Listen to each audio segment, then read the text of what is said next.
Hello everyone, welcome to Voyage, and I know you use this video to fall asleep, so before that, like the video and subscribe to the channel. Also comment down where are you from and what time are you watching. Now get comfortable and relax. Before we begin, this is a disclaimer that the audiobooks featured on this channel are of works that are in the public domain and are no longer under copyright protection. This means the content is free to be used, shared, and distributed. We strive to ensure all materials are properly verified as public domain works. However, if you believe we've mistakenly included copyrighted content, please contact us immediately for removal. This content is provided for educational and entertainment purposes only. We do not claim ownership over any of the texts and aim to make these timeless works more accessible through audio format. Thank you for listening and supporting the preservation of classic literature. The Familiar by Sheridan Le Fanu. Prologue. Out of about 230 cases, more or less nearly akin to that I have entitled Green Tea, I select the following, which I call The Familiar. To this MS Dr. Hecelius has, after his wont, attached some sheets of letter paper, on which are written, in his hand nearly as compact as print, his own remarks upon the case. He says, "In point of conscience, no more unexceptionable narrator than the venerable Irish clergyman who has given me this paper, on Mr. Barton's case, could have been chosen. The statement is, however, medically imperfect.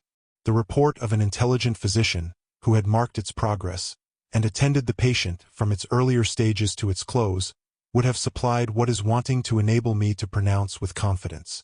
I should have been acquainted with Mr. Barton's probable hereditary predispositions. I should have known, possibly, by very early indications, something of a remoter origin of the disease than can now be ascertained. In a rough way, we may reduce all similar cases to three distinct classes. They are founded on the primary distinction between the subjective and the objective. Of those whose senses are alleged to be subject to supernatural impressions, some are simply visionaries, and propagate the illusions of which they complain, from diseased brain or nerves. Others are, unquestionably, infested by, as we term them, spiritual agencies, exterior to themselves. Others, again, owe their sufferings to a mixed condition. The interior sense, it is true, is opened, but it has been and continues open by the action of disease. This form of disease may, in one sense, be compared to the loss of the scarf skin, and a consequent exposure of surfaces for whose excessive sensitiveness nature has provided a muffling. The loss of this covering is attended by an habitual impassibility, by influences against which we were intended to be guarded. But in the case of the brain, and the nerves immediately connected with its functions and its sensuous impressions, the cerebral circulation undergoes periodically that vibratory disturbance, which I believe I have satisfactorily examined and demonstrated in my MS essay A17. This vibratory disturbance differs, as I there prove, essentially from the congestive disturbance, the phenomena of which are examined in A19. It is, when excessive, invariably accompanied by illusions. Had I seen Mr. Barton and examined him upon the points, in his case, which need elucidation, I should have without difficulty referred those phenomena to their proper disease. My diagnosis is now necessarily conjectural. Thus writes Dr. Hecelius, and adds a great deal which is of interest only to a scientific physician. The narrative of the Reverend Thomas Herbert, which furnishes all that is known of the case, will be found in the chapters that follow. Chapter 1. Footsteps. I was a young man at the time and intimately acquainted with some of the actors in this strange tale. The impression which its incidents made on me, therefore, were deep and lasting. I shall now endeavor, with precision, to relate them all, combining, of course, in the narrative, whatever I have learned from various sources, tending, however imperfectly, to illuminate the darkness which involves its progress and termination. Somewhere about the year 1794, the younger brother of a certain baronet, whom I shall call Sir James Barton, returned to Dublin. He had served in the navy with some distinction, having commanded one of His Majesty's frigates during the greater part of the American War. Captain Barton was apparently some 43 years of age. He was an intelligent and agreeable companion when he pleased it, though generally reserved, and occasionally even moody. In society, however, he deported himself as a man of the world, and a gentleman. He had not contracted any of the noisy brusqueness sometimes acquired at sea. On the contrary, his manners were remarkably easy, quiet, and even polished. He was in person about the middle size and somewhat strongly formed. His countenance was marked with the lines of thought, and on the whole wore an expression of gravity and melancholy. Being, however, as I have said, a man of perfect breeding as well as of good family, and in affluent circumstances, he had, of course, ready access to the best society of Dublin, without the necessity of any other credentials. In his personal habits, Mr. Barton was unexpensive. He occupied lodgings in one of the then fashionable streets in the south side of the town, kept but one horse and one servant, and though a reputed freethinker, yet lived an orderly and moral life, indulging neither in gaming, drinking, nor any other vicious pursuit, living very much to himself without forming intimacies or choosing any companions, and appearing to mix in gay society rather for the sake of its bustle and distraction than for any opportunities it offered of interchanging thought or feeling with its votaries. Barton was therefore pronounced a saving, prudent, unsocial sort of fellow, who bid fair to maintain his celibacy alike against stratagem and assault, and was likely to live to a good old age, die rich, and leave his money to an hospital. It was now apparent, however, that the nature of Mr. Barton's plans had been totally misconceived. A young lady, whom I shall call Miss Montague, was at this time introduced into the gay world by her aunt, the Dowager Lady L. Miss Montague was decidedly pretty and accomplished, and having some natural cleverness and a great deal of gaiety, became for a while a reigning toast. Her popularity, however, gained her, for a time, nothing more than that unsubstantial admiration which, however pleasant as an incense to vanity, is by no means necessarily antecedent to matrimony. For, unhappily for the young lady in question, it was an understood thing that beyond her personal attractions she had no kind of earthly provision.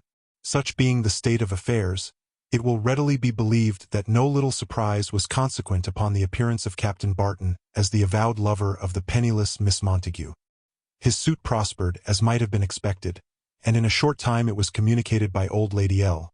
to each of her 150 particular friends in succession, that Captain Barton had actually tendered proposals of marriage, with her approbation, to her niece, Miss Montague, who had, moreover, accepted the offer of his hand, conditionally upon the consent of her father, who was then upon his homeward voyage from India, and expected in 2 or 3 weeks at the furthest.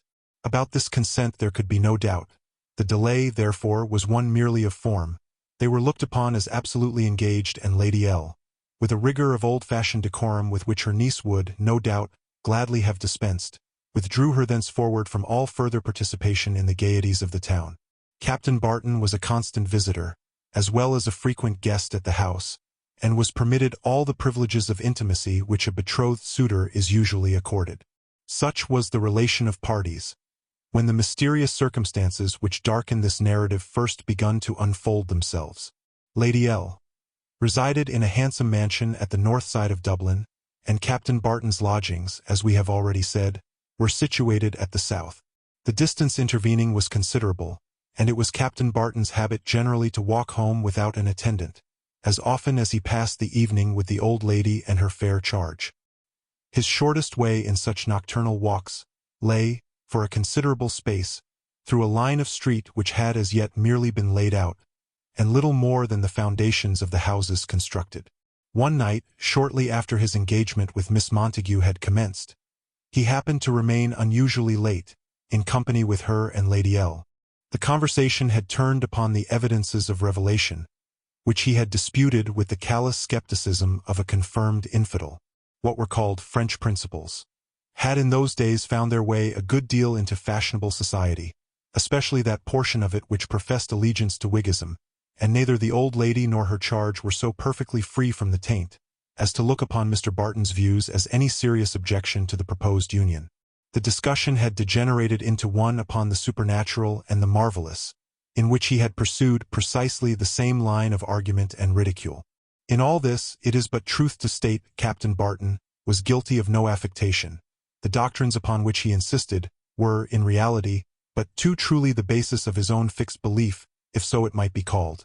And perhaps not the least strange of the many strange circumstances connected with my narrative was the fact that the subject of the fearful influences I am about to describe was himself, from the deliberate conviction of years, an utter disbeliever in what are usually termed preternatural agencies. It was considerably past midnight when Mr. Barton took his leave and set out upon his solitary walk homeward. He had now reached the lonely road, with its unfinished dwarf walls tracing the foundations of the projected row of houses on either side. The moon was shining mistily, and its imperfect light made the road he trod but additionally dreary.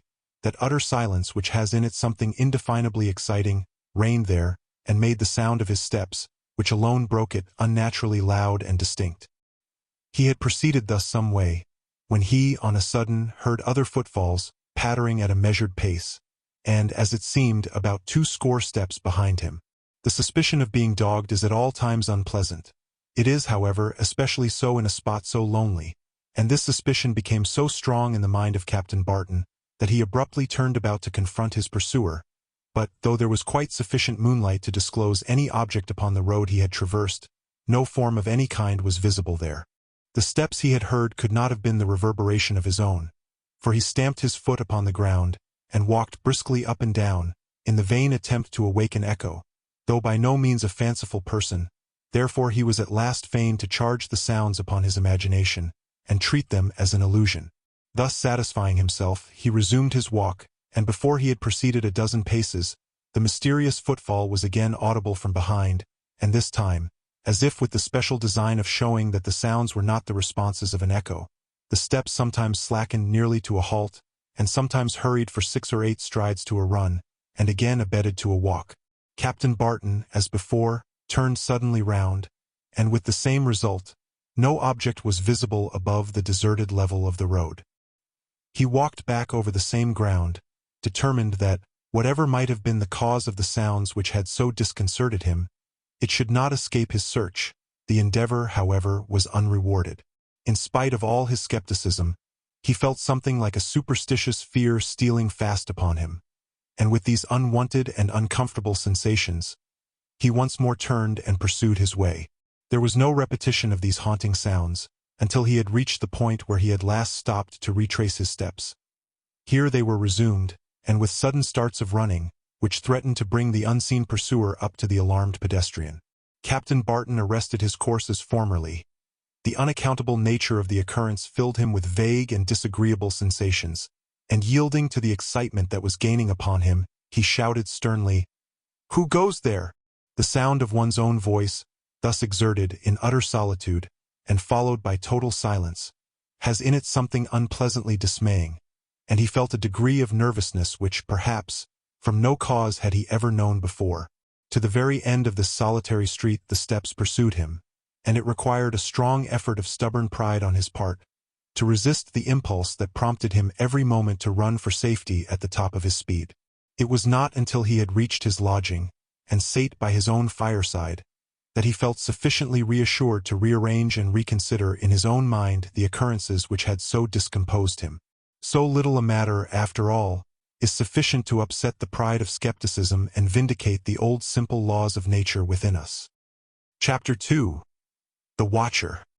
Mr. Barton was next morning sitting at a late breakfast, reflecting upon the incidents of the previous night, with more of inquisitiveness than awe. So speedily do gloomy impressions upon the fancy disappear under the cheerful influence of day, when a letter just delivered by the postman was placed upon the table before him. There was nothing remarkable in the address of this missive, except that it was written in a hand which he did not know. Perhaps it was disguised, for the tall, narrow characters were sloped backward, and with the self-inflicted suspense which we often see practiced in such cases, he puzzled over the inscription for a full minute before he broke the seal. When he did so, he read the following words, written in the same hand: "Mr. Barton, late captain of the Dolphin, is warned of danger. He will do wisely to avoid Street." Here the locality of his last night's adventure was named. If he walks there as usual he will meet with something unlucky. Let him take warning, once for all, for he has reason to dread the Watcher. Captain Barton read and reread this strange effusion.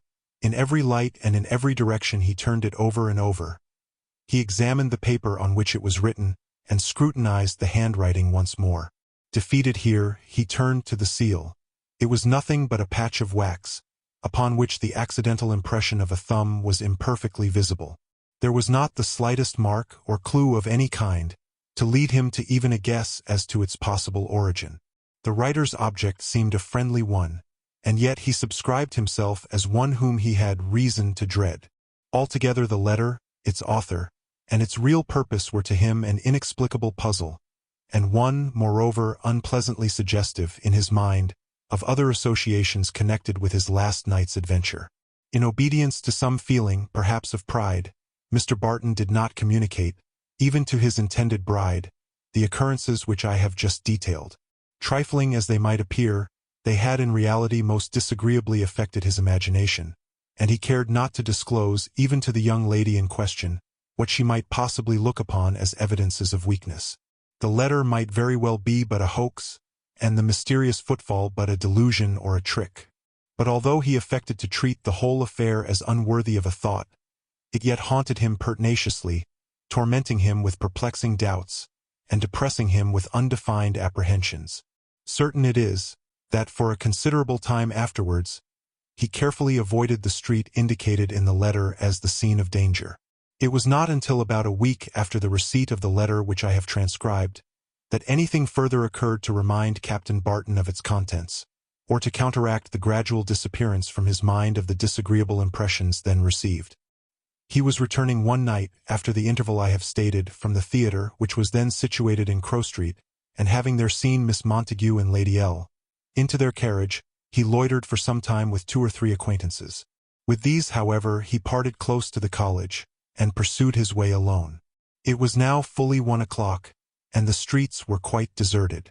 During the whole of his walk with the companions from whom he had just parted, he had been at times painfully aware of the sound of steps, as it seemed, dogging them on their way. Once or twice he had looked back, in the uneasy anticipation that he was again about to experience the same mysterious annoyances which had so disconcerted him a week before, and earnestly hoping that he might see some form to account naturally for the sounds. But the street was deserted, no one was visible. Proceeding now quite alone upon his homeward way, he grew really nervous and uncomfortable, as he became sensible, with increased distinctness, of the well-known and now absolutely dreaded sounds. By the side of the dead wall which bounded the college park, the sounds followed, recommencing almost simultaneously with his own steps. The same unequal pace, sometimes slow, sometimes for a score yards or so, quickened almost to a run, was audible from behind him. Again and again he turned. Quickly and stealthily he glanced over his shoulder, almost at every half-dozen steps, but no one was visible. The irritation of this intangible and unseen pursuit became gradually all but intolerable, and when at last he reached his home, his nerves were strung to such a pitch of excitement that he could not rest, and did not attempt even to lie down until after the daylight had broken. He was awakened by a knock at his chamber door, and his servant entering, handed him several letters which had just been received by the penny post. One among them instantly arrested his attention. A single glance at the direction aroused him thoroughly. He at once recognized its character, and read as follows: "You may as well think, Captain Barton, to escape from your own shadow as from me. Do what you may, I will see you as often as I please, and you shall see me, for I do not want to hide myself as you fancy. Do not let it trouble your rest, Captain Barton. For, with a good conscience, what need you fear from the eye of the watcher? It is scarcely necessary to dwell upon the feelings that accompanied a perusal of this strange communication. Captain Barton was observed to be unusually absent and out of spirits for several days afterwards, but no one divined the cause. Whatever he might think as to the phantom steps which followed him, there could be no possible illusion about the letters he had received, and, to say the least, their immediate sequence upon the mysterious sounds which had haunted him was an odd coincidence. The whole circumstance was, in his own mind, vaguely and instinctively connected with certain passages in his past life, which, of all others, he hated to remember. It happened, however, that in addition to his own approaching nuptials, Captain Barton had just then, fortunately perhaps for himself, some business of an engrossing kind connected with the adjustment of a large and long-litigated claim upon certain properties. The hurry and excitement of business had its natural effect in gradually dispelling the gloom which had for a time occasionally oppressed him, and in a little while his spirits had entirely recovered their accustomed tone. During all this time, however, he was now and then dismayed by indistinct and half-heard repetitions of the same annoyance, and that in lonely places, in the daytime as well as after nightfall. These renewals of the strange impressions from which he had suffered so much were, however, desultory and faint, insomuch that often he really could not, to his own satisfaction, distinguish between them and the mere suggestions of an excited imagination. One evening he walked down to the House of Commons with a member, an acquaintance of his and mine. This was one of the few occasions upon which I have been in company with Captain Barton. As we walked down together, I observed that he became absent and silent, and to a degree that seemed to argue the pressure of some urgent and absorbing anxiety. I afterwards learned that during the whole of our walk, he had heard the well-known footsteps tracking him as we proceeded. This, however, was the last time he suffered from this phase of the persecution, of which he was already the anxious victim. A new and a very different one was about to be presented. Chapter 3. An Advertisement.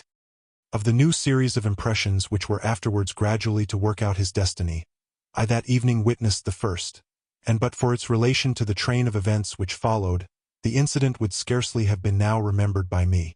As we were walking in at the passage from College Green, a man, of whom I remember only that he was short in stature, looked like a foreigner, and wore a kind of fur traveling cap, walked very rapidly, and as if under fierce excitement, directly towards us, muttering to himself, fast and vehemently the while. This odd-looking person walked straight toward Barton, who was foremost of the three, and halted, regarding him for a moment or two with a look of maniacal menace and fury, and then turning about as abruptly, he walked before us at the same agitated pace, and disappeared at a side passage. I do distinctly remember being a good deal shocked at the countenance and bearing of this man, which indeed irresistibly impressed me with an undefined sense of danger, such as I have never felt before or since from the presence of anything human. But these sensations were, on my part, far from amounting to anything so disconcerting as to flurry or excite me. I had seen only a singularly evil countenance agitated, as it seemed, with the excitement of madness. I was absolutely astonished, however, at the effect of this apparition upon Captain Barton. I knew him to be a man of proud courage and coolness in real danger, a circumstance which made his conduct upon this occasion the more conspicuously odd. He recoiled a step or two as the stranger advanced, and clutched my arm in silence, with what seemed to be a spasm of agony or terror, and then, as the figure disappeared, shoving me roughly back, he followed it for a few paces, stopped in great disorder, and sat down upon a form. I never beheld a countenance more ghastly and haggard. "For God's sake, Barton, what is the matter?" said our companion, really alarmed at his appearance. "You're not hurt, are you? Or unwell? What is it? What did he say?" "I did not hear it. What was it?" asked Barton, wholly disregarding the question. "Nonsense," said, greatly surprised. "Who cares what the fellow said? You are unwell, Barton. Decidedly unwell. Let me call a coach." "Unwell? No, not unwell," he said, evidently making an effort to recover his self-possession. "But, to say the truth, I am fatigued, a little overworked and perhaps over-anxious. You know I have been in Chancery, and the winding up of a suit is always a nervous affair. I have felt uncomfortable all this evening, but I am better now. Come, come. Shall we go on?" "No, no. Take my advice, Barton, and go home. You really do need rest. You are looking quite ill." "I really do insist on your allowing me to see you home," replied his friend. I seconded S. advice, the more readily as it was obvious that Barton was not himself disinclined to be persuaded. He left us, declining our offered escort. I was not sufficiently intimate with, to discuss the scene we had both just witnessed. I was, however, convinced from his manner in the few commonplace comments and regrets we exchanged, that he was just as little satisfied as I with the extempore plea of illness with which he had accounted for the strange exhibition, and that we were both agreed in suspecting some lurking mystery in the matter. I called next day at Barton's lodgings to inquire for him, and learned from the servant that he had not left his room since his return the night before, but that he was not seriously indisposed, and hoped to be out in a few days. That evening he sent for Dr. R., then in large and fashionable practice in Dublin, and their interview was, it is said, an odd one. He entered into a detail of his own symptoms in an abstracted and desultory way which seemed to argue a strange want of interest in his own cure, and, at all events, made it manifest that there was some topic engaging his mind of more engrossing importance than his present ailment. He complained of occasional palpitations and headache. Dr. R. asked him, among other questions, whether there was any irritating circumstance or anxiety then occupying his thoughts. This he denied quickly and almost peevishly, and the physician thereupon declared his opinion that there was nothing amiss except some slight derangement of the digestion, for which he accordingly wrote a prescription, and was about to withdraw when Mr. Barton, with the air of a man who recollects a topic which had nearly escaped him, recalled him. "I beg your pardon, doctor, but I really almost forgot. Will you permit me to ask you 2 or 3 medical questions? Rather odd ones, perhaps, but a wager depends upon their solution. You will, I hope, excuse my unreasonableness." The physician readily undertook to satisfy the inquirer. Barton seemed to have some difficulty about opening the proposed interrogatories, for he was silent for a minute, then walked to his bookcase and returned as he had gone. At last he sat down and said, "You'll think them very childish questions, but I can't recover my wager without a decision. So I must put them. I want to know first about lockjaw. If a man actually has had that complaint and appears to have died of it, so much so that a physician of average skill pronounces him actually dead, may he, after all, recover?" The physician smiled and shook his head. But a blunder may be made," resumed Barton. "Suppose an ignorant pretender to medical skill, may he be so deceived by any stage of the complaint as to mistake what is only a part of the progress of the disease for death itself?" "No one who had ever seen death," answered he, "could mistake it in a case of lockjaw." Barton mused for a few minutes. "I am going to ask you a question, perhaps still more childish.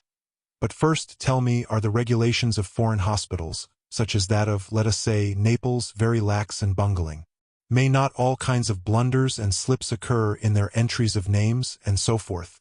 Dr. R. professed his incompetence to answer that query. "Well then, doctor, here is the last of my questions. You will, probably, laugh at it, but it must out, nevertheless.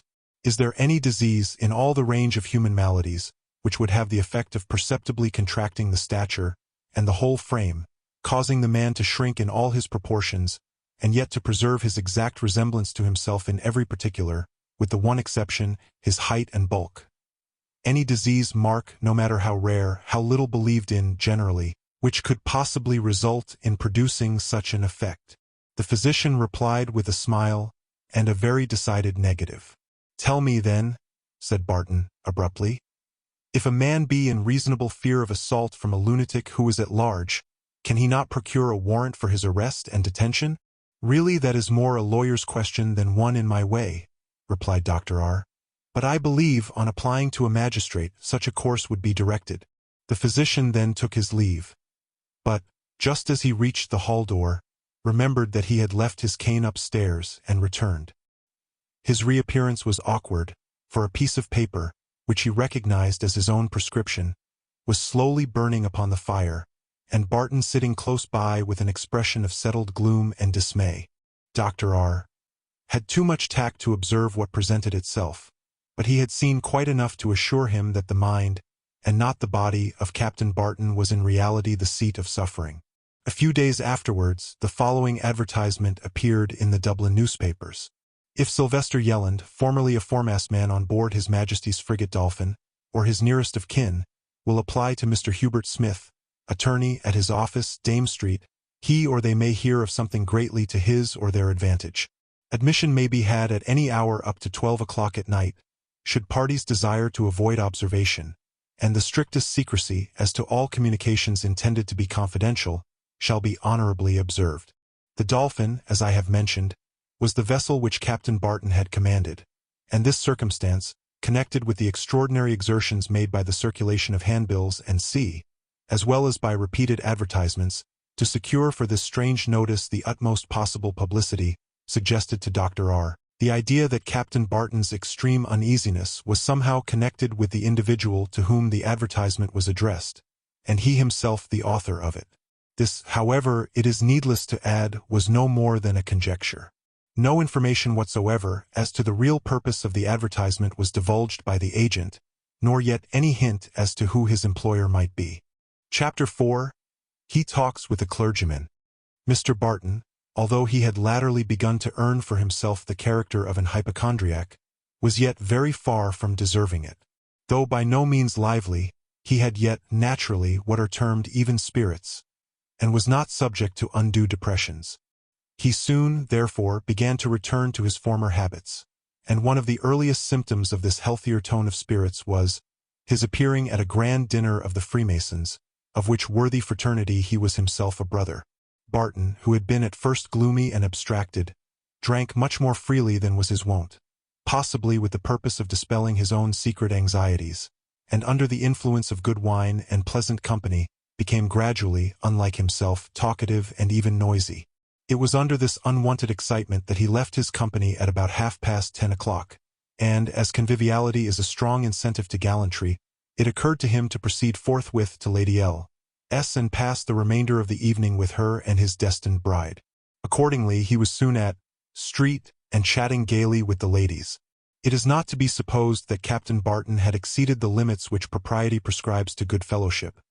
He had merely taken enough wine to raise his spirits, without, however, in the least degree unsteadying his mind or affecting his manners.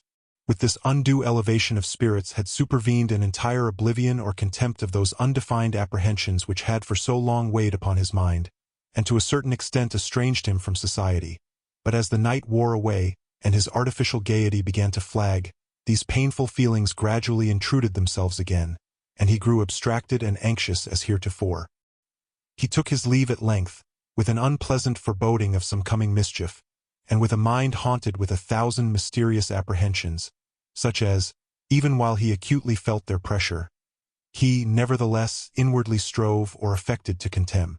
It was this proud defiance of what he regarded as his own weakness, which prompted him upon the present occasion to that course which brought about the adventure I am now about to relate.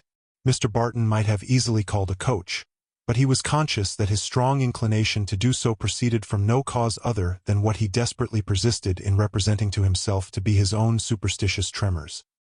He might also have returned home by a route different from that against which he had been warned by his mysterious correspondent, but for the same reason he dismissed this idea also, and with a dogged and half-desperate resolution to force matters to a crisis of some kind, if there were any reality in the causes of his former suffering, and if not, satisfactorily to bring their delusiveness to the proof, he determined to follow precisely the course which he had trodden upon the night so painfully memorable in his own mind as that on which his strange persecution commenced. Though, sooth to say, the pilot who for the first time steers his vessel under the muzzles of a hostile battery never felt his resolution more severely tasked than did Captain Barton as he breathlessly pursued this solitary path, a path which, spite of every effort of skepticism and reason, he felt to be infested by some, as respected him, malignant being. He pursued his way steadily and rapidly, scarcely breathing from intensity of suspense. He, however, was troubled by no renewal of the dreaded footsteps, and was beginning to feel a return of confidence, as more than 3/4 of the way being accomplished with impunity, he approached the long line of twinkling oil lamps which indicated the frequented streets. This feeling of self-congratulation was, however, but momentary. The report of a musket at some 100 yards behind him, and the whistle of a bullet close to his head, disagreeably and startlingly dispelled it. His first impulse was to retrace his steps in pursuit of the assassin, but the road on either side was, as we have said, embarrassed by the foundations of a street, beyond which extended waste fields, full of rubbish and neglected lime and brick kilns, and all now as utterly silent as though no sound had ever disturbed their dark and unsightly solitude. The futility of single-handed, attempting, under such circumstances, a search for the murderer was apparent, especially as no sound, either of retreating steps or any other kind, was audible to direct his pursuit. With the tumultuous sensations of one whose life has just been exposed to a murderous attempt, and whose escape has been the narrowest possible, Captain Barton turned again, and without, however, quickening his pace actually to a run, hurriedly pursued his way. He had turned, as I have said, after a pause of a few seconds, and had just commenced his rapid retreat, when on a sudden he met the well-remembered little man in the fur cap. The encounter was but momentary. The figure was walking at the same exaggerated pace, and with the same strange air of menace as before, and as it passed him, he thought he heard it say, in a furious whisper, "Still alive, Still alive! The state of Mr. Barton's spirits began now to work a corresponding alteration in his health and looks, and to such a degree that it was impossible that the change should escape general remark. For some reasons, known but to himself, he took no step whatsoever to bring the attempt upon his life, which he had so narrowly escaped, under the notice of the authorities. On the contrary, he kept it jealously to himself, and it was not for many weeks after the occurrence that he mentioned it, and then in strict confidence, to a gentleman, whom the torments of his mind at last compelled him to consult. Spite of his blue devils, however, poor Barton, having no satisfactory reason to render to the public for any undue remissness in the attentions exacted by the relation subsisting between him and Miss Montague, was obliged to exert himself, and present to the world a confident and cheerful bearing. The true source of his sufferings, and every circumstance connected with them, he guarded with a reserve so jealous, that it seemed dictated by at least a suspicion that the origin of his strange persecution was known to himself, and that it was of a nature which, upon his own account, he could not or dared not disclose. The mind thus turned in upon itself, and constantly occupied with a haunting anxiety which it dared not reveal or confide to any human breast, became daily more excited, and of course more vividly impressible, by a system of attack which operated through the nervous system. And in this state he was destined to sustain, with increasing frequency, the stealthy visitations of that apparition which from the first had seemed to possess so terrible a hold upon his imagination. It was about this time that Captain Barton called upon the then celebrated preacher, Doctor, with whom he had a slight acquaintance, and an extraordinary conversation ensued. The divine was seated in his chambers in college, surrounded with works upon his favorite pursuit, and deep in theology, when Barton was announced. There was something at once embarrassed and excited in his manner, which, along with his wan and haggard countenance, impressed the student with the unpleasant consciousness that his visitor must have recently suffered terribly indeed, to account for an alteration so striking, almost shocking. After the usual interchange of polite greeting, and a few commonplace remarks, Captain Barton, who obviously perceived the surprise which his visit had excited, and which Doctor was unable wholly to conceal, interrupted a brief pause by remarking, "This is a strange call, Doctor, perhaps scarcely warranted by an acquaintance so slight as mine with you. I should not under ordinary circumstances have ventured to disturb you, but my visit is neither an idle nor impertinent intrusion. I am sure you will not so account it, when I tell you how afflicted I am." Doctor interrupted him with assurances such as good breeding suggested, and Barton resumed, "I am come to task your patience by asking your advice. When I say your patience, I might indeed say more. I might have said your humanity, your compassion, for I have been and am a great sufferer." "My dear sir," replied the churchman, "it will, indeed, afford me infinite gratification if I can give you comfort in any distress of mind.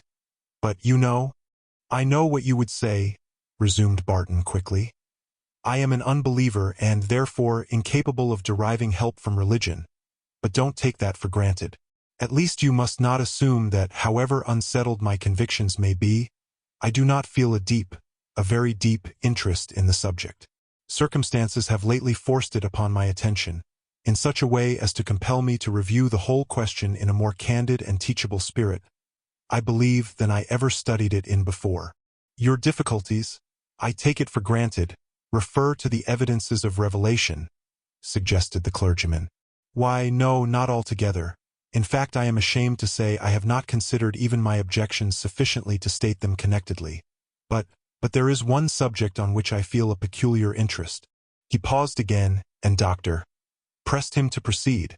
"The fact is," said Barton, "whatever may be my uncertainty as to the authenticity of what we are taught to call revelation, of one fact I am deeply and horribly convinced, that there does exist beyond this a spiritual world, a system whose workings are generally in mercy hidden from us, a system which may be, and which is sometimes partially and terribly revealed. I am sure, I know," continued Barton with increasing excitement, "that there is a God, a dreadful God, and that retribution follows guilt, in ways the most mysterious and stupendous, by agencies the most inexplicable and terrific. There is a spiritual system, great God, how I have been convinced! A system malignant and implacable and omnipotent, under whose persecutions I am, and have been, suffering the torments of the damned. Yes, sir, Yes, the fires and frenzy of hell. As Barton spoke, his agitation became so vehement that the divine was shocked, and even alarmed.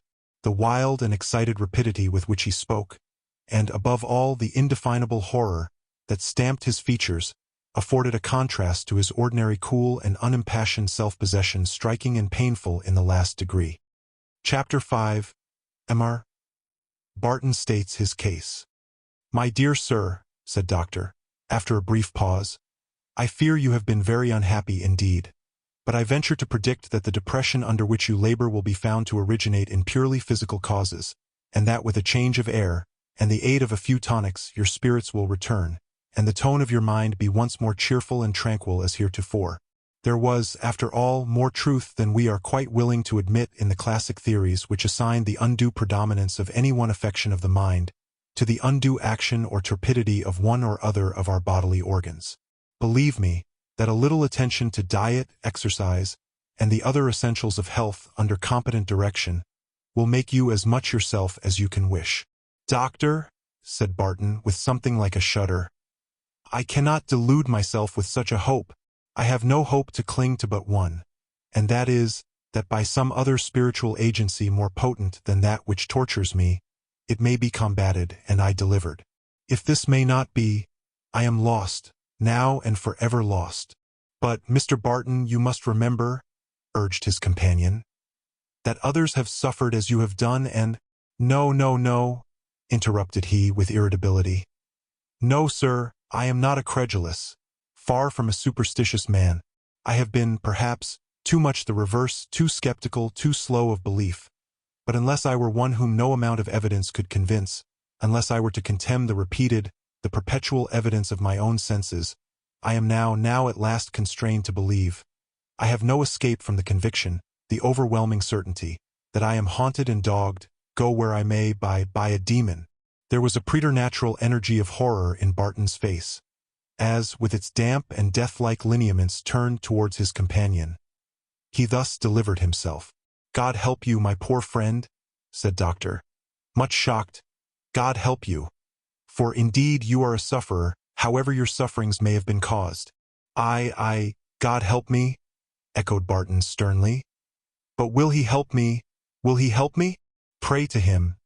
Pray in an humble and trusting spirit," said he. Pray," echoed he again. "I can't pray. I could as easily move a mountain by an effort of my will. I have not belief enough to pray. There is something within me that will not pray. You prescribe impossibilities, literal impossibilities. You will not find it so if you will but try," said Doctor. "Try. I have tried, and the attempt only fills me with confusion, and sometimes terror. I have tried in vain, and more than in vain. The awful, unutterable idea of eternity and infinity oppresses and maddens my brain whenever my mind approaches the contemplation of the Creator. I recoil from the effort scared. I tell you, Doctor, if I am to be saved, it must be by other means. The idea of an eternal Creator is to me intolerable. My mind cannot support it." "Say, then, my dear sir," urged he, "say how you would have me serve you, what you would learn of me, what I can do or say to relieve you." "Listen to me first," replied Captain Barton, with a subdued air, and an effort to suppress his excitement. "Listen to me while I detail the circumstances of the persecution under which my life has become all but intolerable. A persecution which has made me fear death and the world beyond the grave as much as I have grown to hate existence." Barton then proceeded to relate the circumstances which I have already detailed, and then continued, "This has now become habitual and accustomed thing. I do not mean the actual seeing him in the flesh, thank God, that at least is not permitted daily. Thank God, from the ineffable horrors of that visitation I have been mercifully allowed intervals of repose, though none of security, but from the consciousness that a malignant spirit is following and watching me wherever I go, I have never, for a single instant, a temporary respite. I am pursued with blasphemies, cries of despair and appalling hatred. I hear those dreadful sounds called after me as I turn the corners of the streets. They come in the night time, while I sit in my chamber alone. They haunt me everywhere, charging me with hideous crimes, and, great God! threatening me with coming vengeance and eternal misery. Hush! Do you hear that? He cried with a horrible smile of triumph. There, will that convince you? The clergyman felt a chill of horror steal over him, while, during the wail of a sudden gust of wind, he heard, or fancied he heard, the half-articulate sounds of rage and derision mingling in the sough. Well, what do you think of that? At length Barton cried, drawing a long breath through his teeth. I heard the wind, said Doctor. What should I think of it? What is there remarkable about it? The prince of the powers of the air, muttered Barton with a shudder. Tut, tut, my dear sir, said the student with an effort to reassure himself. For though it was broad daylight, there was nevertheless something disagreeably contagious in the nervous excitement under which his visitor so miserably suffered. You must not give way to those wild fancies. You must resist these impulses of the imagination. I resist the devil and he will flee from thee, said Barton in the same tone. But how resist him? There is the rub. What am I to do? What can I do? My dear sir, this is fancy, said the man of folios. You are your own tormentor. No, sir. Fancy has no part in it, answered Barton somewhat sternly. Fancy! Was it that made you, as well as me, hear, but this moment, those accents of hell? Fancy, indeed. No. But you have seen this person frequently, said the ecclesiastic. Why have you not accosted or secured him? Is it not a little precipitate, to say no more, to assume, as you have done, the existence of preternatural agency, when, after all, everything may be easily accountable, if only proper means were taken to sift the matter? There are circumstances connected with this appearance, said Barton, which it is needless to disclose, but which to me are proof of its horrible nature. I know that the being that follows me is not human. I say I know this. I could prove it to your own conviction. He paused for a minute and then added, and as to accosting it, I dare not, I could not. When I see it I am powerless. I stand in the gaze of death, in the triumphant presence of infernal power and malignity. My strength, and faculties, and memory, all forsake me. O God, I fear, sir, you know not what you speak of. Mercy, mercy. Heaven have pity on me. He leaned his elbow on the table and passed his hand across his eyes, as if to exclude some image of horror, muttering the last words of the sentence he had just concluded, again and again. Doctor, he said, abruptly raising himself, and looking full upon the clergyman with an imploring eye, I know you will do for me whatever may be done. You know now fully the circumstances and the nature of my affliction. I tell you I cannot help myself. I cannot hope to escape. I am utterly passive. I conjure you, then, to weigh my case well, and if anything may be done for me by vicarious supplication, by the intercession of the good, or by any aid or influence whatsoever, I implore of you, I adjure you in the name of the Most High, give me the benefit of that influence. Deliver me from the body of this death. Strive for me, pity me. I know you will. You cannot refuse this. It is the purpose and object of my visit. Send me away with some hope, however little, some faint hope of ultimate deliverance, and I will nerve myself to endure, from hour to hour, the hideous dream into which my existence has been transformed. Doctor assured him that all he could do was to pray earnestly for him, and that so much he would not fail to do. They parted with a hurried and melancholy valediction.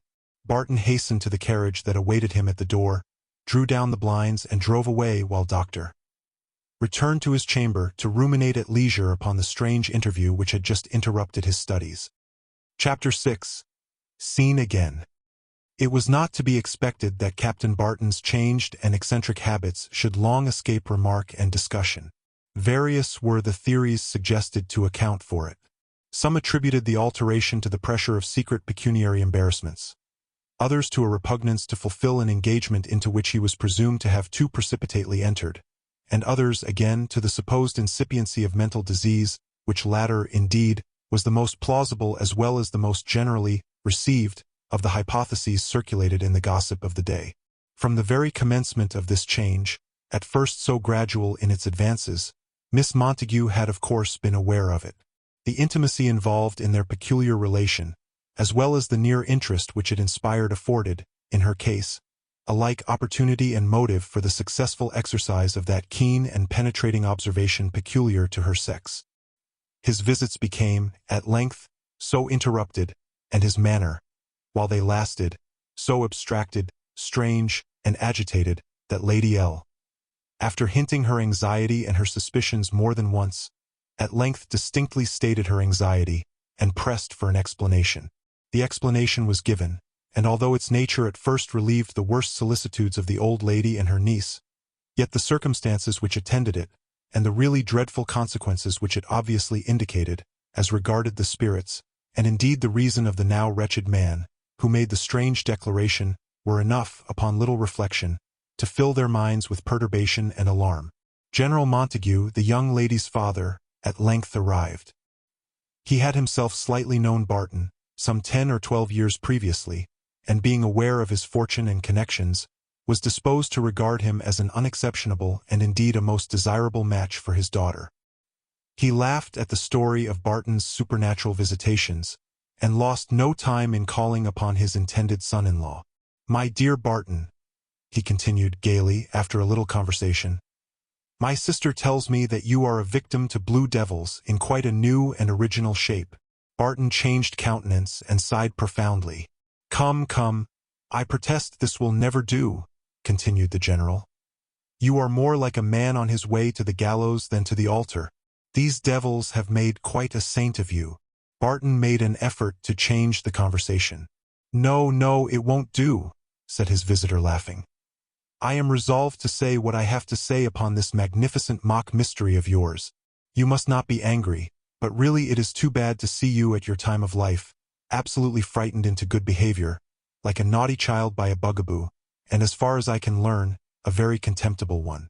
Seriously, I have been a good deal annoyed at what they tell me, but at the same time thoroughly convinced that there is nothing in the matter that may not cleared up, with a little attention and management, within a week at furthest." "Ah, General, you do not know," he began. "Yes, but I do know quite enough to warrant my confidence," interrupted the soldier. "Don't I know that all your annoyance proceeds from the occasional appearance of a certain little man in a cap and greatcoat, with a red vest and a bad face, who follows you about and pops upon you at corners of lanes, and throws you into ague fits? Now, my dear fellow, I'll make it my business to catch this mischievous little mountebank, and either beat him to a jelly with my own hands, or have him whipped through the town at the cart stale before a month passes." "If you knew what I knew," said Barton, with gloomy agitation, "you would speak very differently. Don't imagine that I am so weak as to assume, without proof the most overwhelming, the conclusion to which I have been forced. The proofs are here, locked up here." As he spoke he tapped upon his breast, and with an anxious sigh continued to walk up and down the room. "Well, well, Barton," said his visitor, "I'll wager a rump and a dozen I collar the ghost, and convince even you before many days are over." He was running on in the same strain when he was suddenly arrested, and not a little shocked by observing Barton, who had approached the window, stagger slowly back, like one who had received a stunning blow. His arm extended toward the street, his face and his very lips white as ashes, while he muttered, "There, by heaven, there." General Montague started mechanically to his feet, and from the window of the drawing-room, saw a figure corresponding as well as his hurry would permit him to discern, with the description of the person, whose appearance so persistently disturbed the repose of his friend. The figure was just turning from the rails of the area upon which it had been leaning, and, without waiting to see more, the old gentleman snatched his cane and hat, and rushed down the stairs and into the street, in the furious hope of securing the person, and punishing the audacity of the mysterious stranger. He looked round him, but in vain, for any trace of the person he had himself distinctly seen. He ran breathlessly to the nearest corner, expecting to see from thence the retiring figure, but no such form was visible. Back and forward, from crossing to crossing, he ran at fault, and it was not until the curious gaze and laughing countenances of the passers-by reminded him of the absurdity of his pursuit, that he checked his hurried pace, lowered his walking cane from the menacing altitude which he had mechanically given it, adjusted his hat, and walked composedly back again, inwardly vexed and flurried. He found Barton pale and trembling in every joint. They both remained silent, though under emotions very different. At last Barton whispered, "You saw it? Someone, you mean? To be sure I did," replied Montague testily. "But where is the good or the harm of seeing him? The fellow runs like a lamplighter. I wanted to catch him, but he had stole away before I could reach the hall door. However, it is no great matter. Next time I dare say I'll do better, and egad, if I once come within reach of him, I'll introduce his shoulders to the weight of my cane." Notwithstanding General Montague's undertakings and exhortations, however, Barton continued to suffer from the selfsame unexplained cause. Go how, when, or where he would, he was still constantly dogged or confronted by the being who had established over him so horrible an influence. Nowhere and at no time was he secure against the odious appearance which haunted him with such diabolic perseverance. His depression, misery, and excitement became more settled and alarming every day, and the mental agonies that ceaselessly preyed upon him began at last so sensibly to affect his health that Lady L. and General Montague succeeded, without, indeed, much difficulty, in persuading him to try a short tour on the continent, in the hope that an entire change of scene would, at all events, have the effect of breaking through the influences of local association, which the more skeptical of his friends assumed to be by no means inoperative in suggesting and perpetuating what they conceived to be a mere form of nervous illusion. General Montague indeed was persuaded that the figure which haunted his intended son-in-law was by no means the creation of his imagination, but, on the contrary, a substantial form of flesh and blood, animated by a resolution, perhaps with some murderous object in perspective, to watch and follow the unfortunate gentleman. Even this hypothesis was not a very pleasant one. Yet it was plain that if Barton could ever be convinced that there was nothing preternatural in the phenomenon which he had hitherto regarded in that light, the affair would lose all its terrors in his eyes, and wholly cease to exercise upon his health and spirits the baleful influence which it had hitherto done. He therefore reasoned that if the annoyance were actually escaped by mere locomotion and change of scene, it obviously could not have originated in any supernatural agency. Chapter 7. Flight. Yielding to their persuasions, Barton left Dublin for England, accompanied by General Montague.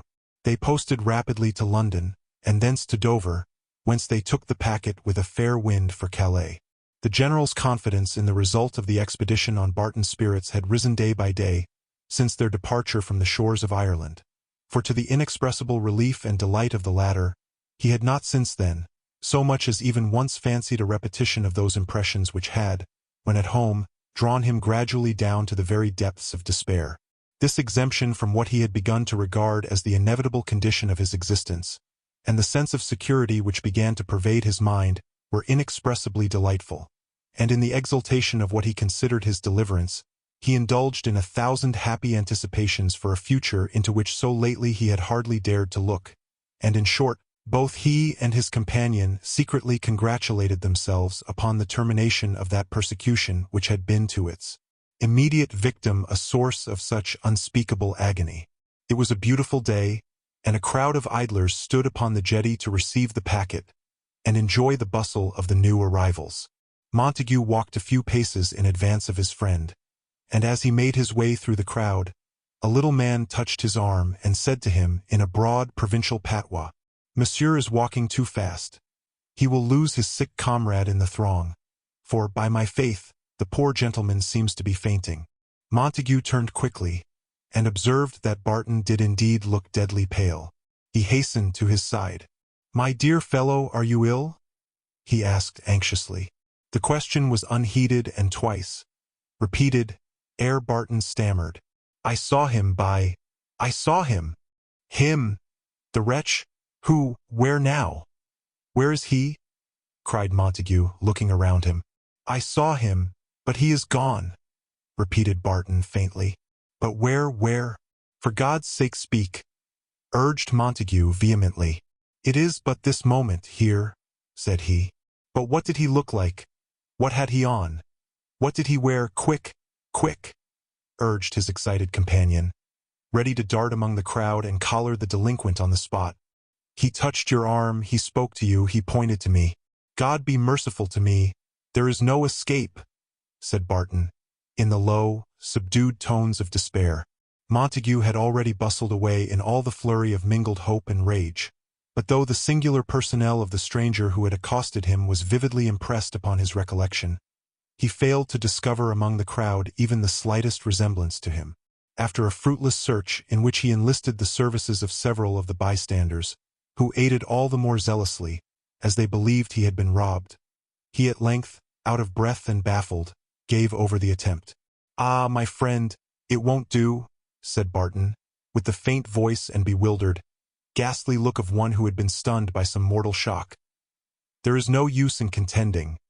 Whatever it is, the dreadful association between me and it is now established.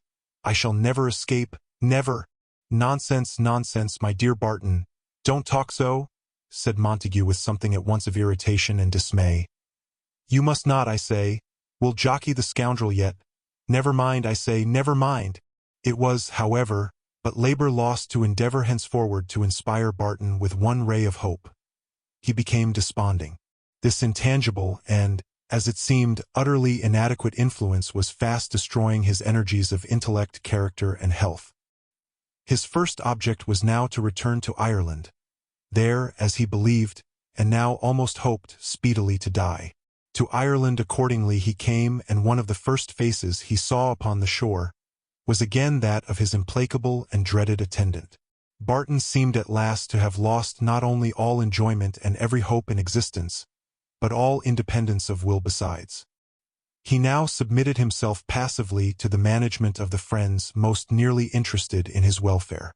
With the apathy of entire despair, he implicitly assented to whatever measures they suggested and advised, and as a last resource it was determined to remove him to a house of Lady L.'s in the neighborhood of Clontarf, where, with the advice of his medical attendant, who persisted in his opinion that the whole train of consequences resulted merely from some nervous derangement, it was resolved that he was to confine himself strictly to the house, and to make use only of those apartments, which commanded a view of an enclosed yard, the gates of which were to be kept jealously locked. Those precautions would certainly secure him against the casual appearance of any living form, that his excited imagination might possibly confound with the spectre which, as it was contended, his fancy recognized in every figure that bore even a distant or general resemblance to the peculiarities with which his fancy had at first invested it. A month or 6 weeks' absolute seclusion under these conditions, it was hoped might, by interrupting the series of these terrible impressions, gradually dispel the predisposing apprehensions, and the associations which had confirmed the supposed disease and rendered recovery hopeless. Cheerful society and that of his friends was to be constantly supplied, and on the whole very sanguine expectations were indulged in, that under the treatment thus detailed, the obstinate hypochondria of the patient might at length give way. Accompanied, therefore, by Lady L., General Montague and his daughter, his own affianced bride, poor Barton, himself never daring to cherish a hope of his ultimate emancipation from the horrors under which his life was literally wasting away, took possession of the apartments, whose situation protected him against the intrusions, from which he shrank with such unutterable terror. After a little time, a steady persistence in this system began to manifest its results, in a very marked though gradual improvement, alike in the health and spirits of the invalid. Not, indeed, that anything at all approaching complete recovery was yet discernible. On the contrary, to those who had not seen him since the commencement of his strange sufferings, such an alteration would have been apparent as might well have shocked them. The improvement, however, such as it was welcomed with gratitude and delight, especially by the young lady, whom her attachment to him, as well as her now singularly painful position, consequent on his protracted illness, rendered an object scarcely 1 degree less to be commiserated than himself. A week passed, a fortnight, a month, and yet there had been no recurrence of the hated visitation. The treatment had, so far forth, been followed by complete success. The chain of associations was broken. The constant pressure upon the overtasked spirits had been removed, and, under these comparatively favorable circumstances, the sense of social community with the world about him, and something of human interest, if not of enjoyment, began to reanimate him. It was about this time that Lady L., who, like most old ladies of the day, was deep in family receipts, and a great pretender to medical science, dispatched her own maid to the kitchen garden, with a list of herbs, which were there to be carefully culled, and brought back to her housekeeper for the purpose stated. The handmaiden, however, returned with her task scarce half completed, and a good deal flurried and alarmed. Her mode of accounting for her precipitate retreat and evident agitation was odd, and, to the old lady, startling. Chapter 8. Softened. It appeared that she had repaired to the kitchen garden, pursuant to her mistress's directions, and had there begun to make the specified election among the rank and neglected herbs which crowded one corner of the enclosure, and while engaged in this pleasant labor, she carelessly sang a fragment of an old song, as she said, to keep herself company. She was, however, interrupted by an ill-natured laugh, and looking up, she saw through the old thorn hedge, which surrounded the garden, a singularly ill-looking little man, whose countenance wore the stamp of menace and malignity, standing close to her, at the other side of the hawthorn screen. She described herself as utterly unable to move or speak, while he charged her with a message for Captain Barton, the substance of which she distinctly remembered to have been to the effect that he, Captain Barton, must come abroad as usual, and show himself to his friends out of doors or else prepare for a visit in his own chamber. On concluding this brief message, the stranger had, with a threatening air, got down into the outer ditch, and seizing the hawthorn stems in his hands, seemed on the point of climbing through the fence, a feat which might have been accomplished without much difficulty. Without, of course, awaiting this result, the girl, throwing down her treasures of thyme and rosemary, had turned and run with the swiftness of terror to the house. Lady L. commanded her, on pain of instant dismissal, to observe an absolute silence respecting all that passed of the incident which related to Captain Barton, and at the same time directed instant search to be made by her men, in the garden and the fields adjacent. This measure, however, was as usual unsuccessful and, filled with undefinable misgivings, Lady L. communicated the incident to her brother. The story, however, until long afterwards, went no further, and, of course, it was jealously guarded from Barton, who continued to amend, though slowly. Barton now began to walk occasionally in the courtyard which I have mentioned, and which, being enclosed by a high wall, commanded no view beyond its own extent. Here he, therefore, considered himself perfectly secure, and, but for a careless violation of orders by one of the grooms, he might have enjoyed, at least for some time longer, his much-prized immunity. Opening upon the public road, this yard was entered by a wooden gate, with a wicket in it, and was further defended by an iron gate upon the outside. Strict orders had been given to keep both carefully locked, but spite of these it had happened that one day, as Barton was slowly pacing this narrow enclosure, in his accustomed walk, and reaching the further extremity, was turning to retrace his steps, he saw the boarded wicket ajar, and the face of his tormentor immovably looking at him through the iron bars. For a few seconds he stood riveted to the earth, breathless and bloodless, in the fascination of that dreaded gaze, and then fell helplessly insensible upon the pavement. There he was found a few minutes afterwards and conveyed to his room, the apartment which he was never afterwards to leave alive. Henceforward a marked and unaccountable change was observable in the tone of his mind. Captain Barton was now no longer the excited and despairing man he had been before. A strange alteration had passed upon him. An unearthly tranquility reigned in his mind. It was the anticipated stillness of the grave. "Montague, my friend, the struggle is nearly ended now," he said tranquilly, but with a look of fixed and fearful awe. "I have, at last, some comfort from that world of spirits, from which my punishment has come. I now know that my sufferings will soon be over." Montague pressed him to speak on. "Yes," said he in a softened voice, "my punishment is nearly ended. From sorrow, perhaps I shall never, in time or eternity, escape, but my agony is almost over. Comfort has been revealed to me, and what remains of my allotted struggle I will bear with submission, even with hope." "I am glad to hear you speak so tranquilly, my dear Barton," said Montague. "Peace and cheer of mind are all you need to make you what you were." "No, no, I never can be that," said he mournfully. "I am no longer fit for life. I am soon to die. I am to see him but once again, and then all is ended." "He said so, then?" suggested Montague. "He?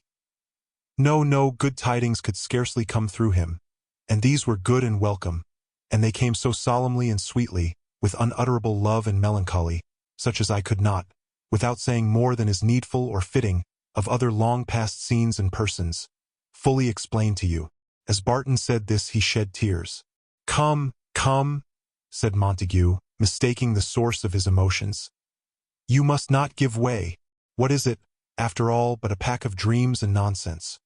Or, at worst, the practices of a scheming rascal that enjoys his power of playing upon your nerves, and loves to exert it. A sneaking vagabond that owes you a grudge, and pays it off this way, not daring to try a more manly one. A grudge, indeed, he owes me, you say rightly, said Barton, with a sudden shudder. A grudge, as you call it. Oh, my God! When the justice of heaven permits the evil one to carry out a scheme of vengeance, when its execution is committed to the lost and terrible victim of sin, who owes his own ruin to the very man whom he is commissioned to pursue, then, indeed, the torments and terrors of hell are anticipated on earth. But heaven has dealt mercifully with me. Hope has opened to me at last, and if death could come without the dreadful sight I am doomed to see, I would gladly close my eyes this moment upon the world. But though death is welcome, I shrink with an agony you cannot understand, an actual frenzy of terror, from the last encounter with that demon, who has drawn me thus to the verge of the chasm, and who is himself to plunge me down. I am to see him again, once more, but under circumstances unutterably more terrific than ever. As Barton thus spoke, he trembled so violently that Montague was really alarmed at the extremity of his sudden agitation, and hastened to lead him back to the topic which had before seemed to exert so tranquilizing an effect upon his mind. It was not a dream, he said after a time. I was in a different state. I felt differently and strangely, and yet it was all as real, as clear and vivid as what I now see and hear. It was a reality. And what did you see and hear? Urged his companion. When I wakened from the swoon I fell into on seeing him, said Barton, continuing as if he had not heard the question. It was slowly, very slowly. I was lying by the margin of a broad lake, with misty hills all round, and a soft, melancholy, rose-colored light illuminated it all.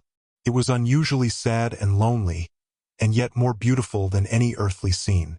My head was leaning on the lap of a girl, and she was singing a song that told, I know not how, whether by words or harmonies, of all my life, all that is past, and all that is still to come. And with the song the old feelings that I thought had perished within me came back, and tears flowed from my eyes, partly for the song and its mysterious beauty, and partly for the unearthly sweetness of her voice. And yet I knew the voice. How well! And I was spellbound as I listened and looked at the solitary scene, without stirring, almost without breathing, and, alas, alas, without turning my eyes toward the face that I knew was near me. So sweetly powerful was the enchantment that held me. And so, slowly, the song and scene grew fainter and fainter to my senses, till all was dark and still again. And then I awoke to this world, as you saw, comforted, for I knew that I was forgiven much. Barton wept again long and bitterly. From this time, as we have said, the prevailing tone of his mind was one of profound and tranquil melancholy. This, however, was not without its interruptions. He was thoroughly impressed with the conviction that he was to experience another and a final visitation, transcending in horror all he had before experienced. From this anticipated and unknown agony, he often shrank in such paroxysms of abject terror and distraction, as filled the whole household with dismay and superstitious panic. Even those among them who affected to discredit the theory of preternatural agency were often in their secret souls visited during the silence of night with qualms and apprehensions, which they would not have readily confessed. And none of them attempted to dissuade Barton from the resolution on which he now systematically acted, of shutting himself up in his own apartment. The window blinds of this room were kept jealously down, and his own man was seldom out of his presence, day or night, his bed being placed in the same chamber. This man was an attached and respectable servant, and his duties, in addition to those ordinarily imposed upon valets, but which Barton's independent habits generally dispensed with, were to attend carefully to the simple precautions by means of which his master hoped to exclude the dreaded intrusion of the watcher. And, in addition to attending to those arrangements, which amounted merely to guarding against the possibility of his master's being, through any unscreened window or open door, exposed to the dreaded influence, the valet was never to suffer him to be alone.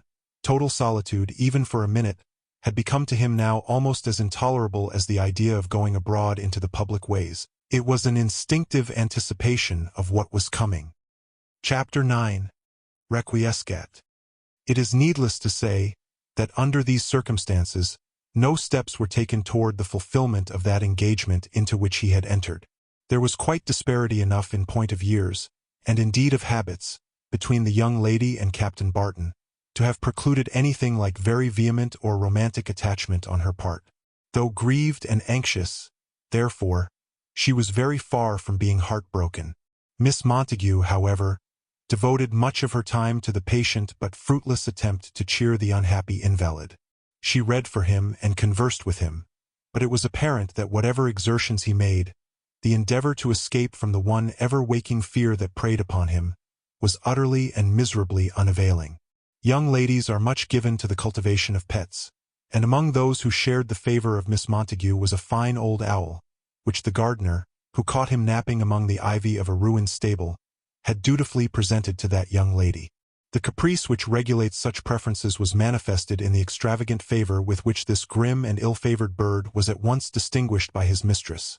And, trifling as this whimsical circumstance may seem, I am forced to mention it, inasmuch as it is connected, oddly enough, with the concluding scene of the story. Barton, so far from sharing in this liking for the new favorite, regarded it from the first with an antipathy as violent as it was utterly unaccountable. Its very vicinity was unsupportable to him. He seemed to hate and dread it with a vehemence absolutely laughable, and which to those who have never witnessed the exhibition of antipathies of this kind, would seem all but incredible. With these few words of preliminary explanation, I shall proceed to state the particulars of the last scene in this strange series of incidents. It was almost 2 o'clock one winter's night, and Barton was, as usual at that hour, in his bed. The servant we have mentioned occupied a smaller bed in the same room, and a light was burning. The man was on a sudden aroused by his master, who said, "I can't get it out of my head that accursed bird has got out somehow, and is lurking in some corner of the room. I have been dreaming about him. Get up, Smith, and look about. Search for him. Such hateful dreams." The servant rose and examined the chamber, and while engaged in so doing, he heard the well-known sound, more like a long-drawn gasp than a hiss, with which these birds from their secret haunts affright the quiet of the night. This ghostly indication of its proximity, for the sound proceeded from the passage upon which Barton's chamber door opened, determined the search of the servant, who, opening the door, proceeded a step or two forward for the purpose of driving the bird away. He had, however, hardly entered the lobby, when the door behind him slowly swung to under the impulse, as it seemed, of some gentle current of air. But as immediately over the door there was a kind of window, intended in the daytime to aid in lighting the passage, and through which at present the rays of the candle were issuing, the valet could see quite enough for his purpose. As he advanced he heard his master, who, lying in a well-curtained bed, had not, as it seemed, perceived his exit from the room, call him by name, and direct him to place the candle on the table by his bed. The servant, who was now some way in the long passage, and not liking to raise his voice for the purpose of replying, lest he should startle the sleeping inmates of the house, began to walk hurriedly and softly back again, when, to his amazement, he heard a voice in the interior of the chamber answering calmly, and actually saw, through the window which overtopped the door, that the light was slowly shifting, as if carried across the room in answer to his master's call. Palsied by a feeling akin to terror, yet not unmingled with curiosity, he stood breathless and listening at the threshold, unable to summon resolution to push open the door and enter. Then came a rustling of the curtains, and a sound like that of one who in a low voice hushes a child to rest, in the midst of which he heard Barton say, in a tone of stifled horror, "Oh God, oh my God!" and repeat the same exclamation several times. Then ensued a silence, which again was broken by the same strange soothing sound, and at last there burst forth in one swelling peal a yell of agony so appalling and hideous, that, under some impulse of ungovernable horror, the man rushed to the door, and with his whole strength strove to force it open. Whether it was that, in his agitation, he had himself but imperfectly turned the handle, or that the door was really secured upon the inside, he failed to effect an entrance, and as he tugged and pushed, yell after yell rang louder and wilder through the chamber, accompanied all the while by the same hushed sounds. Actually freezing with terror, and scarce knowing what he did, the man turned and ran down the passage, wringing his hands in the extremity of horror and irresolution. At the stairhead he was encountered by General Montague, scared and eager, and just as they met the fearful sounds had ceased. "What is it? Where is your master?" said Montague with the incoherence of extreme agitation. "Has anything, for God's sake, is anything wrong? Lord have mercy on us, it's all over," said the man staring wildly towards his master's chamber. "He's dead, sir. I'm sure he's dead." Without waiting for inquiry or explanation, Montague, closely followed by the servant, hurried to the chamber door, turned the handle and pushed it open. As the door yielded to his pressure, the ill-omened bird of which the servant had been in search, uttering its spectral warning, started suddenly from the far side of the bed, and flying through the doorway close over their heads, and extinguishing, in his passage, the candle which Montague carried, crashed through the skylight that overlooked the lobby, and sailed away into the darkness of the outer space. "There it is, God bless us," whispered the man, after a breathless pause. "Curse that bird," muttered the general, startled by the suddenness of the apparition, and unable to conceal his discomposure. "The candle is moved," said the man, after another breathless pause, pointing to the candle that still burned in the room. "See, they put it by the bed. Draw the curtains, fellow, and don't stand gaping there," whispered Montague sternly. The man hesitated. "Hold this, then," said Montague, impatiently thrusting the candlestick into the servant's hand, and himself advancing to the bedside. He drew the curtains apart. The light of the candle, which was still burning at the bedside, fell upon a figure huddled together and half upright at the head of the bed.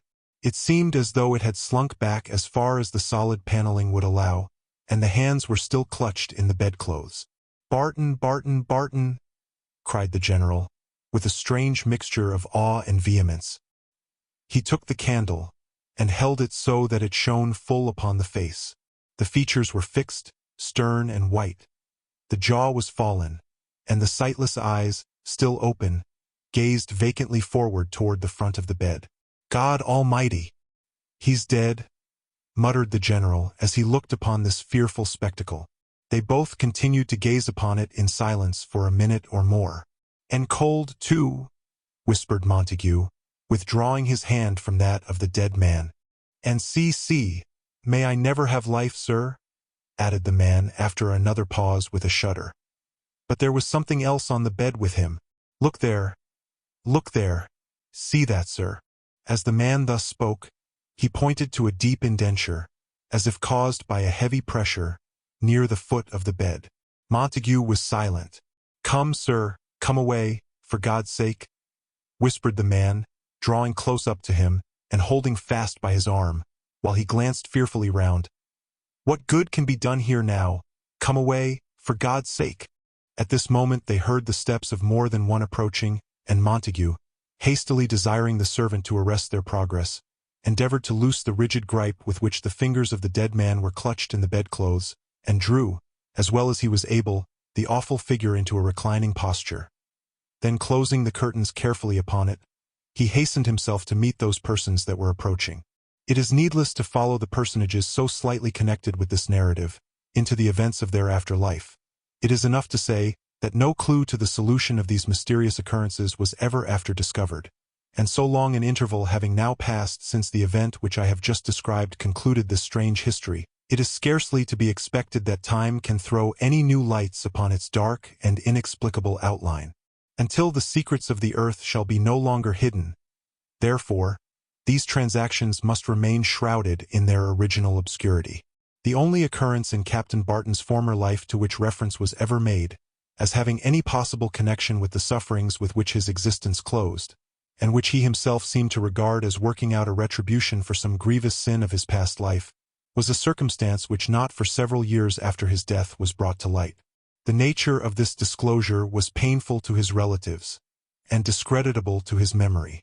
It appeared that some 6 years before Captain Barton's final return to Dublin, he had formed, in the town of Plymouth, a guilty attachment, the object of which was the daughter of one of the ship's crew under his command. The father had visited the frailty of his unhappy child with extreme harshness, and even brutality, and it was said that she had died heartbroken. Presuming upon Barton's implication in her guilt, This man had conducted himself toward him with marked insolence, and Barton retaliated this, and what he resented with still more exasperated bitterness. His treatment of the unfortunate girl, by a systematic exercise of those terrible and arbitrary severities which the regulations of the Navy placed at the command of those who are responsible for its discipline. The man had at length made his escape, while the vessel was in port at Naples, but died, as it was said, in an hospital in that town, of the wounds inflicted in one of his recent and sanguinary punishments. Whether these circumstances in reality bear, or not, upon the occurrences of Barton's after-life, it is, of course, impossible to say. It seems, however, more than probable that they were, at least in his own mind, closely associated with them. But however the truth may be, as to the origin and motives of this mysterious persecution, there can be no doubt that, with respect to the agencies by which it was accomplished, absolute and impenetrable mystery is like to prevail until the day of doom. Postscript by the editor. The preceding narrative is given in the ipsissima verba of the good old clergyman, under whose hand it was delivered to Dr. Hesselius. Notwithstanding the occasional stiffness and redundancy of his sentences, I thought it better to reserve to myself the power of assuring the reader that in handing to the printer the MS of a statement so marvelous, the editor has not altered one letter of the original text Ed Papers of Dr. Hesselius. Dear listener, we bring another tale to a close. A journey woven with words, imagination, and emotion here at the Voyage, where stories flow like a river's current, guiding you to distant realms and unexplored depths. We're grateful you joined us. As always, we invite you to stay a little longer. Subscribe to our channel and uncover more stories waiting to be heard, each one a cascade of voices, ideas, and artistry. And remember, every great story begins with a single word. Perhaps the next one will begin with you. Until our voices meet again, may your days be filled with quiet moments, rich pages, and the gentle comfort of a well-told tale. This is the Voyage, signing off.